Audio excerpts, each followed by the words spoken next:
Entre le 7 et le 15 avril, l'euro est resté au-dessus de 5 000 milliards selon la Banque centrale. La monnaie nationale continue de se déprécier, reflet de la fragilité économique du pays. Les hausses des droits de douane américains a perturbé le commerce mondial. À Madagascar, la faible production et les exportations limitées réduisent l'entrée de devises. Le verdict du procès d'Armand Frédéric Rakoutou-Alsan, président du syndicat des paramédicaux, sera rendu le 29 avril. Il a comparu ce jour au tribunal d'Anous après la plainte liée au mouvement revendicatif du 20 mars. Il est poursuivi pour prise de photos et incitation à un rassemblement non autorisé. Dans l'actualité internationale, plus de 100 000 réunionnais ont été contaminés par le virus du chikungunya depuis le début de l'année, a estimé le directeur de l'agence régionale de santé, malgré des chiffres officiels bien inférieurs.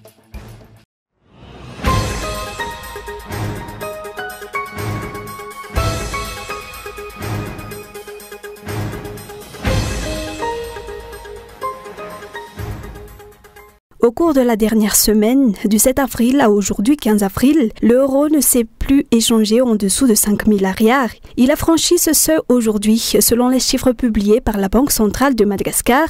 La valeur de la monnaie nationale continue donc de se déprécier, à conséquence directe de la fragilité de l'économie malgache. La décision des États-Unis d'augmenter les droits de douane a entraîné des perturbations dans le commerce mondial et un ralentissement de l'économie mondiale. À Madagascar, la production nationale reste insuffisante, tout comme l'exportation. Résultat, les échanges commerciaux diminuent et les devises étrangères se font rares dans le pays. Le gouvernement devrait tirer des enseignements des fluctuations du commerce international. Il est essentiel d'améliorer la production locale pour répondre aux standards des marchés internationaux dans le but de dynamiser les exportations. Il faut également diversifier les partenariats commerciaux afin que les exportations du pays ne dépendent pas uniquement des décisions des grandes puissances comme les États-Unis.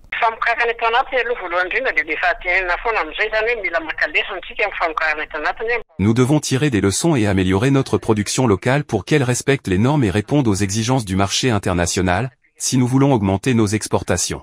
Si les États-Unis ne souhaitent plus acheter chez nous, ou si cela devient difficile, nous devons identifier d'autres marchés potentiels, comme Dubaï, par exemple. Il est important de bien cibler les destinations de nos produits.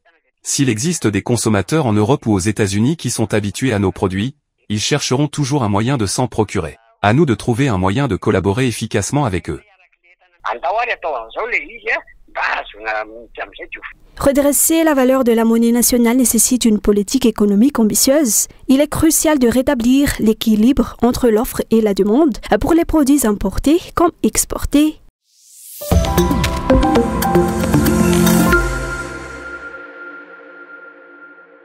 Le verdict concernant le procès du président du syndicat des paramédicaux, Armand Frédéric Rakoutou-Alsan, sera rendu le 29 avril prochain. Il a comparu devant le tribunal d'Anous ce jour suite à la plainte déposée contre lui à la suite de l'action revendicative menée par le syndicat le 20 mars dernier, dénonçant les difficultés rencontrées par les agents de santé. Son audience a duré un peu moins d'une heure. Deux chefs d'accusation ont été retenus contre lui. Prise de photos et incitation à un rassemblement non autorisé. Le syndicat appelle le tribunal à faire preuve d'indépendance et d'intégrité. Malgré les pressions et les intimidations, le syndicat des paramédicaux affirme qu'il ne reculera pas dans ses revendications tant que ces demandes ne seront pas satisfaites. Les agents de santé attendent des solutions de la part du gouvernement car le harcèlement et l'intimidation des dirigeants syndicaux ne résoudront pas les problèmes. Si nous en sommes arrivés à revendiquer ainsi, c'est bien qu'il y a un véritable malaise. Nous attendons des solutions concrètes à ces problèmes. Tant qu'ils ne seront pas résolus et que les intimidations persistent, nous poursuivrons notre mobilisation. Ce n'est pas en muselant les leaders syndicaux que les choses s'arrangeront. Vous pouvez faire taire le président, mais il y a tout un bureau derrière lui, le secrétaire général, le vice-président, et d'autres membres prêts à prendre la parole tant que les revendications des agents de santé resteront sans réponse.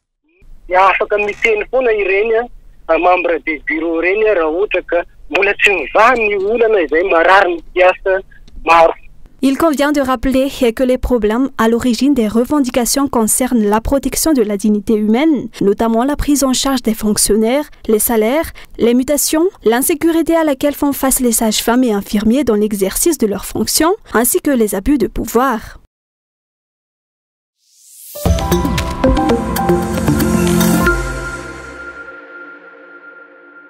Le mercredi 23 avril prochain sera un jour férié payé, conformément à la décision prise à l'issue de la réunion des responsables gouvernementaux concernés. Cette date marque l'arrivée du président français Emmanuel Macron à Madagascar en amont du sommet de la COI qui se tiendra dans le pays. En d'autres termes, on ne travaille pas le lundi de Pâques, on travaille le mardi, on ne travaille pas le mercredi, on travaille le jeudi et le vendredi et la semaine se termine.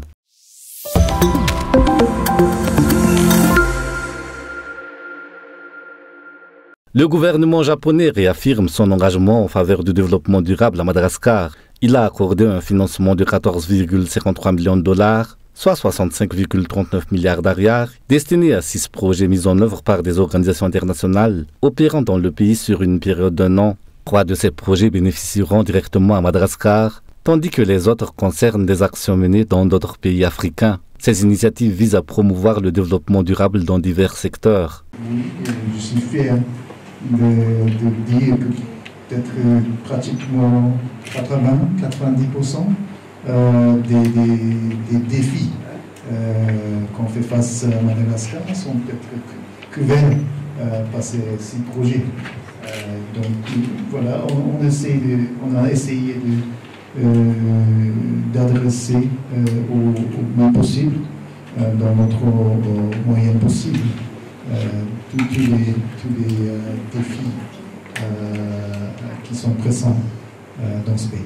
Cette initiative s'inscrit dans la continuité de la coopération entre le Japon et Madagascar et témoigne de l'importance accordée aux partenariats internationaux pour soutenir le développement durable dans le pays.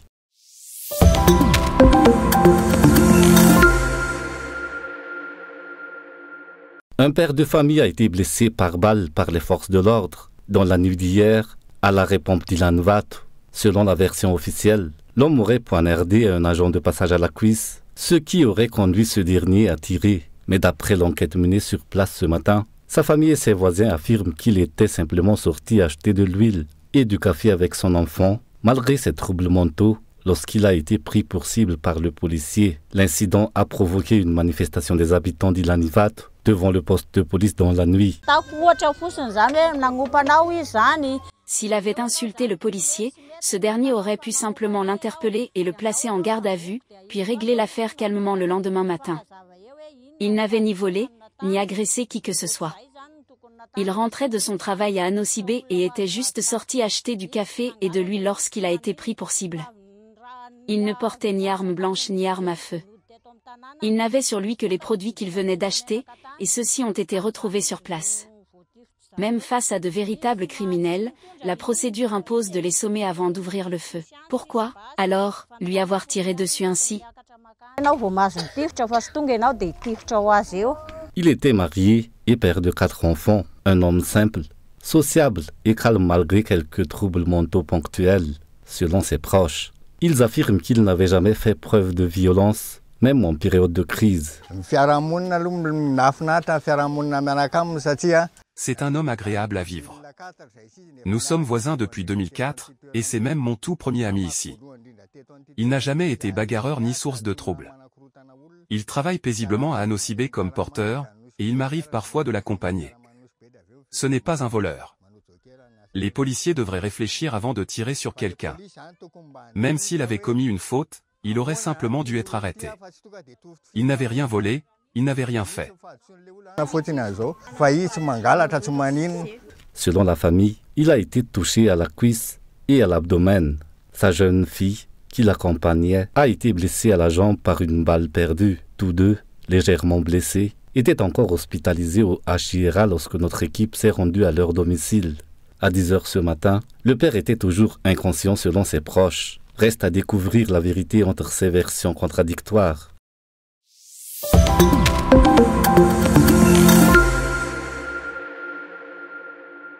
La journée mondiale de l'art a été célébrée ce jour par l'association Varatan au QG Jeune d'Ankournjan.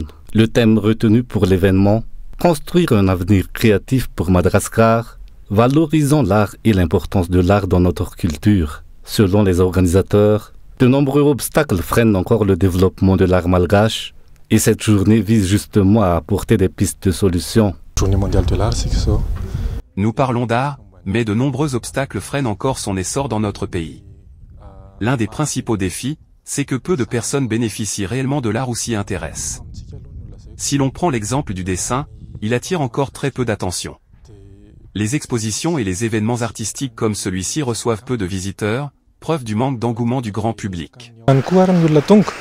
Ce dernier explique que l'art est essentiel, car il véhicule des messages puissants. À travers cette initiative, il souhaite encourager les jeunes à s'ouvrir davantage à l'art et à le valoriser. L'art a une véritable valeur. C'est ensemble que nous le faisons vivre. Les artistes sont des modèles et devraient être considérés comme des piliers essentiels du développement durable à Madagascar. Pour cela, il faut commencer par éveiller l'intérêt des jeunes, les encourager. Cela demande de la patience, de la persévérance, et surtout un objectif clair. Aimer et respecter l'art de son propre pays est une valeur fondamentale pour toute nation.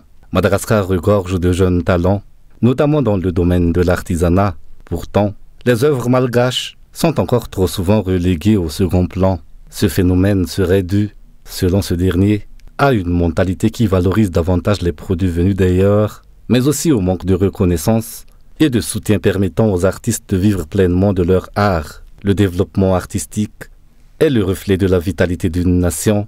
C'est en valorisant les créations locales, en les consommant, en les respectant, que l'on contribue à l'épanouissement des artistes et à travers eux, au rayonnement culturel du pays.